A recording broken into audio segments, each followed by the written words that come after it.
来继续来看台北捷运中山站的上款有袂少的特色小店，是少年人真爱去踅街的所在。但是这个月以来，有袂少的店家陆续收到台北市都发局的公文，讲有人检举因违反着土地使用的分区条例，要求伫2个月内爱来改善，也若无都爱收大关门。这是予店家相当的着惊，希望市府会当调集到相关的单位来讨论解决的办法。捷运中山站出来的南新商圈、赤峰商圈是不少年轻人假日喜欢来的地方。不过，在赤峰街、中山北路等特色小店却都收到了检举公文。违规期的拍铁街变做文艺商圈，蓝色商圈含赤红商圈，和市府以心中生串联。不过最近数店家收到台北市都发局的公文，因为相关的规定不好，要求因限期改善，若无就爱搬走。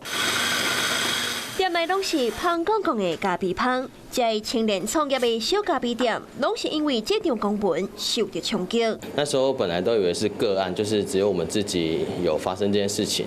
然后经过承办人询问后，才知道原来是同一个人检举了那么多家。包括都市计划内底赤红商圈、蓝色商圈、黄色的区域，因为是主体区，所以敢来当经营零售批发业。就连红色的商办区域，嘛都爱符合道路的8米宽。餐饮业敢来当开伫1楼和地下1楼，至少有900间店家受到影响。这法规是相当陈旧的一个法规，但是在立法之前，其实我们赤峰街就是打铁街，它被5段的划分成为住商分离的第4种住宅用地。主要是因为民众在